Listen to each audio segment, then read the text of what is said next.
gosh, hi. That took way too long. I was like, what am I doing? I'm like, yeah, I totally know what's going on with Web3 and marketing. I'm like, I can't even get on a live. Literally feel like my parents. TikTok live is where we draw the line. Oh my god, that is so funny. We got it now, so it's okay. It's working. It's fine. Thanks for coming on. I'm so excited. Of course, thanks for adjusting time for me. I work like regular Eastern Standard Times hours, so I was like, I just can't do the regular ones. Fair Too many. enough. Fair enough. No, I'm glad we got to do this. So I'm very excited. So I guess we could just start by kind of like, what is your story? Like, how did you get into the NFT space or Web3 space? What was that like for you? Yeah. So basically, my background is, I'll do like short story, but I was in an entrepreneur program in high school, and that's the first time I was ever introduced to Bitcoin. And then I studied entrepreneurship in college and was really involved with our Office of Entrepreneurship, etc. And I even did a project in high school, like talking about influencers, which is just hysterical now looking back. But I just always loved like emerging tech, what it can do. And then really what happened is I had like, I guess for terms, like been bullish on Bitcoin and stuff, but I started reading and learning more about NFTs like a year and a half ago and just loved the smart contract technology and just loved the multiple use cases for them. And then when I entered the corporate world, real world, after I graduated college, I do general marketing, social media marketing, brand marketing, and just really saw a huge aspect of NFTs that could be used in that sense. And so, but I realized, like I'm sure everyone here is, there's a huge education aspect missing. And Yeah. there are so many complex terms, whether that's Web3, NFTs, blockchain, etc. Like it's crazy. And so I created this thing called the NIFT guide. Just I think about 26, the free Google slide deck that I put together, really trying to explain NFTs in the most simple way. Because my thing is like I think in the next 2 to 3 years, everyone's going to be using these eventually, and everyone's like, you should have monetized, you should charge people. I'm like, I get it, but I would rather be a part of the education now, educate people who don't have access or resources to that, and then do that. So I did that, and then I've just been making educational videos. I recently spoke at NFT New York City specifically for Awesome. specifically for NFTs and marketing, really showcasing how they can be used as better rewards programs for members. Like kind of right now, the way that I explained in the speech is right now the member experience is very fragmented. You get an email when it's your birthday and it's like 15% off, and that gets lost. You have something in the app. So if you could just have one FT that's a central place for all of your reward, membership, loyalty, it would be really, really big Web2 brands. And then I do like NFT marketing consulting on the side, helping a lot of Web2 organizations really just understand like how do we go about this. But I guess the real reason I'm like so jazzed about it, and probably similar to you, is like one, it's just so cool what it's going to be able to do from a marketing perspective, like Web3. But most importantly, just giving consumers the power again. I think we're starting to see it happen, but just really having that data ownership is so important, and kind of like giving the middle finger to these monopolies. Yes. Gotten to use all of our data for free, and it's like, what do I get? They're like, an ad about shoes you'll never buy. I'm like, what good is that? Oh my god, that's amazing. I love that. So cool. Yeah, I know that's like something for me too. It's like we're still so early, which is cool. So I think that that's why we're in a really good position. Anybody listening to this, we're all in a really cool position right now where we can kind of sense what this technology is going to be going forward, like in a mainstream way. But we're also so early to it that it's just kind of seeing it develop. But being a part of that early stage and being able to educate people is so huge. And that's what I've talked a lot about on this series when I've just had other people on as well. In the TikTok space, it's cool how many people are on TikTok just like educating about Web3 because there's so many people that, I mean, at this point, maybe have heard the term, but they're like, I don't know where to start. Like, I don't know about that stuff. It's complicated. But really, like, it's such an open community of people willing to educate. There's so many resources out there. So it's really, it's a cool thing that everyone's kind of, and everyone's new to it, right? I've talked about this before too. Even like the experts of Web3 are pretty new to Web3 because it's a new concept. So Anytime I hear someone say expert, I'm like, how? Like like how? expert. Do you have a Um, master's degree yeah, in crypto or Web3? Like, no, it's crazy. And I think just exactly, I want to know more about you because I've been like following you for a while and your whole page and everything, and it's awesome. But I think it's like what you were saying on the education aspect of it. I think right now it's so interesting because what I'm seeing is there's no one in the middle, if that makes sense. Like there's people who either have no idea what's going on, or there's people like us and everyone else who's just like so excited about it that sometimes I feel like everyone's like relax. Or like we understand it so much and I'm like, oh yeah, like get it like Ethereum. And I mean that's not a good term, but for example, like the analogy I used earlier about what I spoke on at NFT New York City, like explaining that to the people there, they got it. mm-hmm. I would have probably had to have like an hour to explain it to people who hadn't been, you know, in it at all.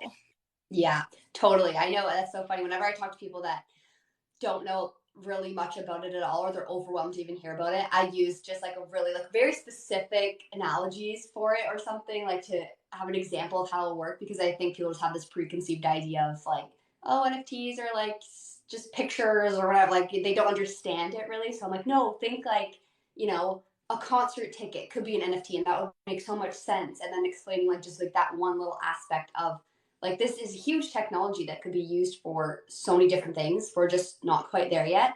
But obviously, us seeing it is like it's so obvious what it can do, but it's not obvious to everybody. So just explaining it in those like kind of real world situations that make sense for people day to day, not like, oh, everyone in the world one day is going to invest in CryptoPunks. Like, no, not necessarily. That is like what I mean when Web3 is going to be, you know, everywhere. But like, yeah, even what you're talking about with like brands and everything on marketing. I mean, there's so many marketing opportunities, obviously, but it's just very exciting.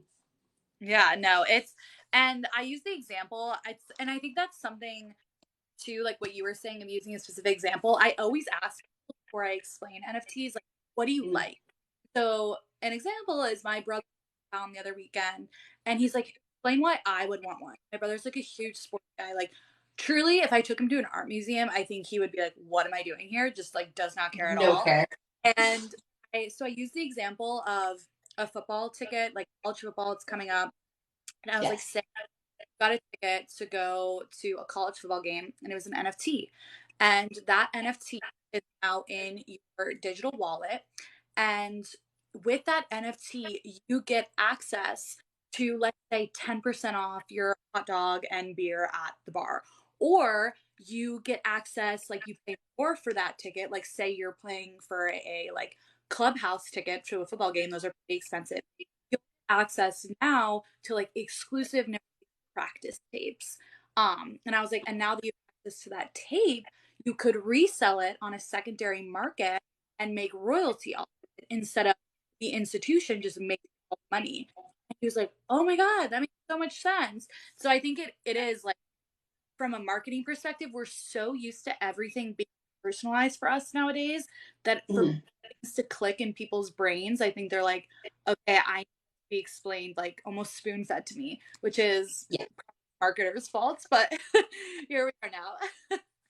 Yeah, right. That's such a good idea, though. Like bringing up a topic that someone's actually interested in, so they actually it clicks a little bit better. I find like when I'm talking to like my girlfriends or something, I'll talk like a Louis Vuitton bag. Like you could prove that it's a real bag versus a fake if there was like the receipt was like an NFT, and then it's like you buy the bag, but you also have the NFT. Things like that that just click for certain people, certain because it's everywhere.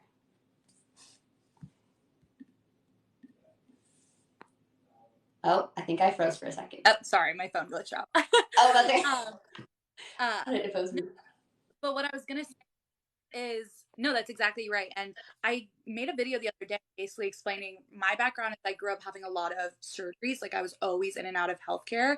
Hmm. Um, and if you've ever been to the doctor, which is just awful anyways, like they're always asking like, oh, like the last four doctors that I've been to have had a like arm rash medication that I literally had when I was 12 and they like not off my record. I'm like, get it off. Like, I'm like, how is that still on there? But I tell people all the time, it's like not so much an NFT, but more so like just DeFi science in that way. Like there's so many Hmm. benefits that exist beyond like what we're seeing in the news right now, right? Like again, being marketers, I have to explain to people, I'm like, advertising sells and search engine optimization sells. So people Hmm. are going to put in the news right now what is clickable. And right now, everyone wants to know that somebody is making $2 million off a JPEG Yeah. of, right? But no one is ready yet to read the article about like by science or stuff like that. Like it just seems so crazy. And I tell people Hmm. one of those things where that's why I am so passionate about the education aspect of it, because until we get more people understanding the basics, it's just be this greater divide. And Yeah. it's yeah, it's very interesting and there are so many resources, but it does take time. That's the other thing too. Like it's almost a full job to be educating yourself. And I think that won't be the case, but I think a lot of people, I was giving an example the other day that I feel like a majority of whether it's crypto, NFTs, etc., almost like you should have to like take a quiz of your knowledge, just because of how many scams we're seeing happening. Where I Yeah. tell people all the time, it's not the NFT that's scamming you, it's not the crypto, it's people.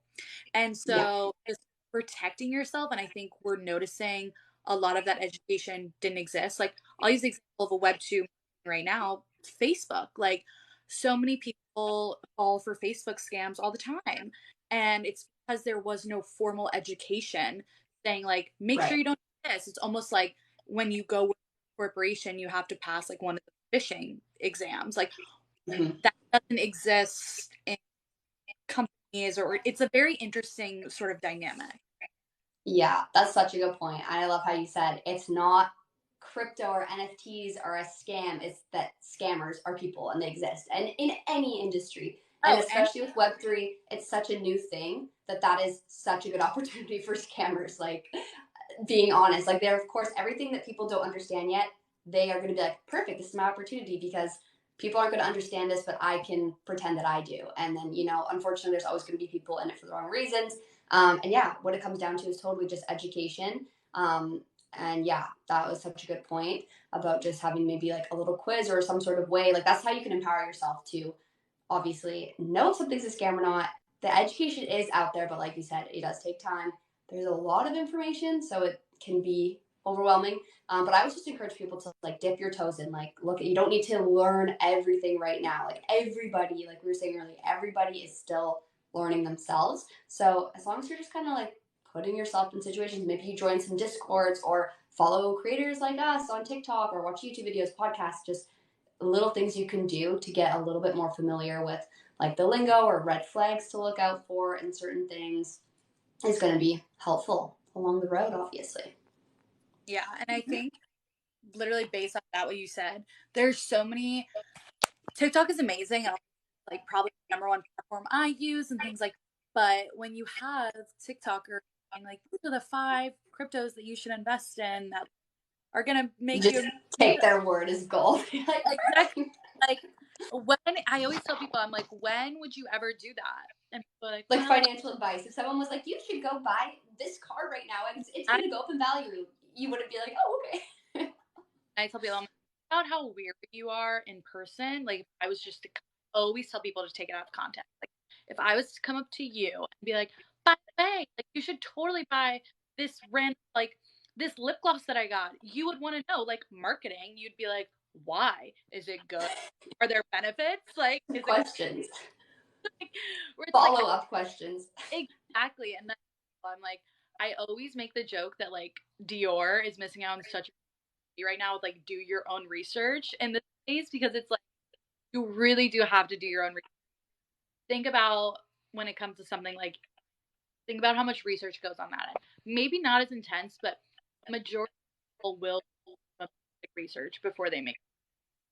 Yeah, 100% on anything. Even like my boyfriend, before buying something on Amazon, will like watch 5 YouTube videos about the product to make sure it's like the best one and stuff. Like, people, yeah, it's funny how people can just be. Yeah, it's good to think of it in a different context for sure. That kind of leads me to my other question. If you do any like actual NFT investing, just like personally, is there anything that you look for in projects to think like something you really look for as like a green flag, I guess? Yeah, people are not gonna like this. Not invest in projects where people are bucks. If I can't find, I'm not participating. Like that, I think like I'm not old. Like I'm honestly probably am in this space. I'm like, but um, I just I get the idea of like wanting to be etc. But for a lot of the NFTs that I usually invest in are like because the other always so different for everyone. What I find is you or someone else might Mhm. want that, but for me, it's just like my green flag. Usually, if I can look you up on show that you're a real person who has just like my pet peeve, I can just I think that Mhm. for me particularly invest in and that I'm really trust. I think those people are willing to be like, hey, I'm right because it is Yeah. the whole web in the way that even right now we're seeing like corporations don't super care.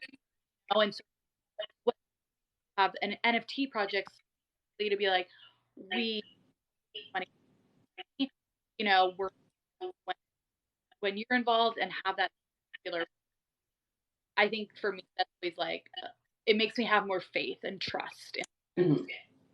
Yeah, 100%. It's almost like it's like they're endorsing it in a way it would be less likely that they would be a rug puller or some sort of scammer if they're like a legitimate Exactly. person who's putting themselves out there. And yeah, I totally agree. That's something I always say too. It's kind of, I mean, you're at the end of the day, you're investing in the founder of the project, and also the project itself, but really like the founder is the main thing I think that I personally look at. So you want to feel like, yeah, you can trust them and they have some sort of, yeah, like a real human being behind the project is always very helpful for sure.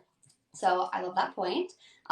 Is there anything that you don't like about the Web3 space? I mean, we kind of talked about scammers. That's obviously not a good thing, but is there anything that you're just like, oh, I actually don't like this part of it? Um, I mean, there's so many great parts about it, right? Like even this right now, like this is such an awesome thing. The community is like my favorite part about it, 1000%.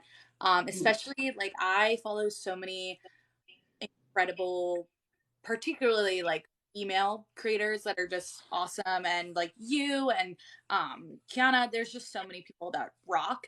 But I would say the thing that probably I don't love about Web3 right now is there's so much hype. And I think that it's you know, how do I say this? Because there's so much hype, it's almost like people on the other side are excited. And I hate that.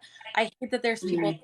almost like see Web3 is like such a scam and all this stuff is scam because then I think exactly what we were talking about earlier, when there is something bad, it's so much more amplified than like I'm trying to think of a more regular institution of like I don't know. I'll use something basic like selling sneakers on a secondary market. Like that, there's scams all the time. You don't hear about it as much, right? And so I think Mhm. it's almost a falsy where it's like it's so great that there is so much hype.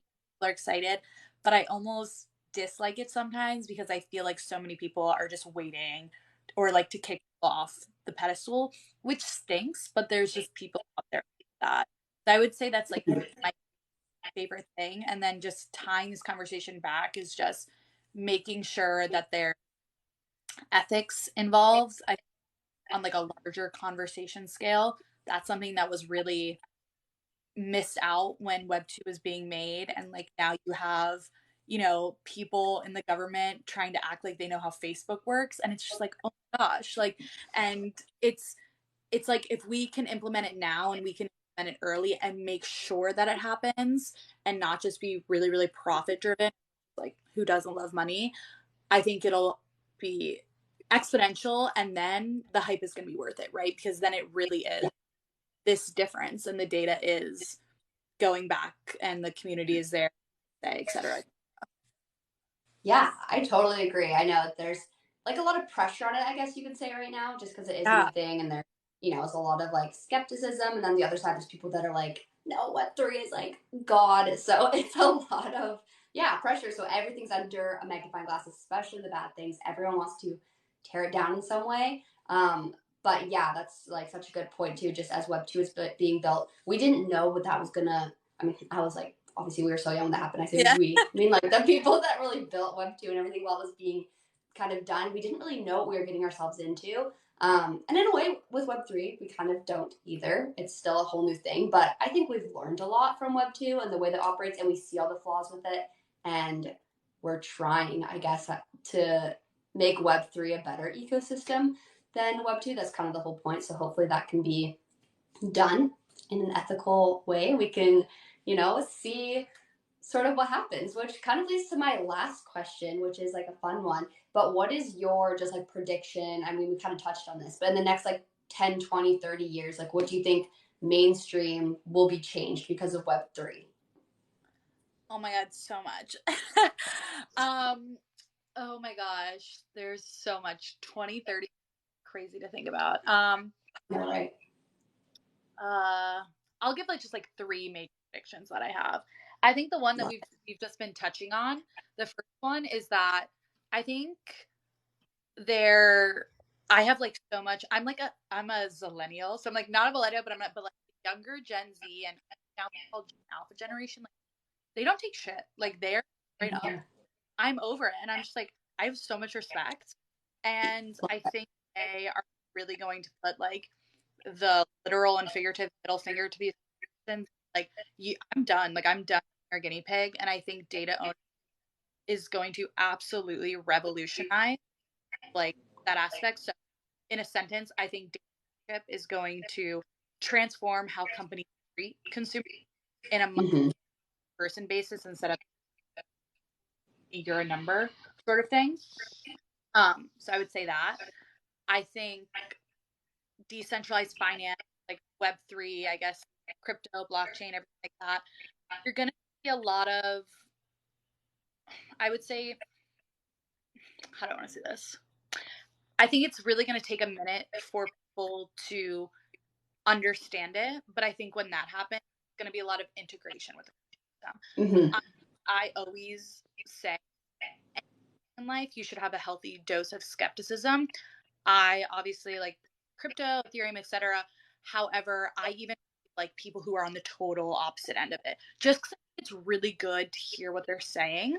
And I Totally. think an argument that I hear made is the idea of like cash money disappearing is like really scared for an example that someone used. Like, say a person who's in an abusive relationship needs to run away and they don't have any way of not being tracked. And so I think those Right. are different conversations that we be having about how can we integrate this into the systems we already have instead of being like, hey, bye. So Totally. integration while also being logical about it. I think that's like definitely one. Um, and then the last one, like just buybacks, we're both marketing people. I'm going to absolutely transform how we in the next 2 to 3 years. I think brands are going to have to step it. I think it's going to be like this awesome immersive digital experience slash like in experience where you go. I think holding when I was at New York City, there's a really cool company everyone should check out. They're called Sweet, and they made the NFTs for the Macy's Day Parade. Did was they made these NFTs for the day parade, and then you could resell them on the secondary market. But I believe 10% of the proceeds went back to St. Jude's. I think it was something Cool. for a Children's Miracle Network. But the thing about it was because they used an event like Thanksgiving, it was Macy's company that was making them. People were able to teach their grandparents, their parents about it, and so Yeah. education aspect, it was getting them involved, but also like they built hype around it while sort of making it real and have a really good value. And I think we're going to see in the next 3 years brands do that exponentially. But 20 to 30 years, I would make a bet that almost going to have some form of like NFT that they love in their wallet. That Yeah. they're just, I can't imagine living without this because the benefits are just like so different. 100%. I agree with all of that. That's like a perfect prediction, especially like the kind of integrating Web 3 aspects, but logistically with the world that we already have. I think people just get scared and they're like, oh no, we're all going to be like living in VR and being like not real people. It's like, well, Yeah. no, but they could coexist. You know what I mean? Like we're still going to be normal people, but this can actually help us as a society in a lot of ways. So yeah, finding that balance. I have another call to go on, but this was so much No, fun. Thank no, you so much for coming on, sharing thank your you. story and your just sharing your brain. Honestly, it's so exciting to hear. No, it's so awesome and literally love your content. Thank you. I'm gonna do it again and look on your next call. Yeah, of course. Yeah, we will stay connected for sure. So have a great day. Thanks, Kelsey. Have a good one. Bye. Bye.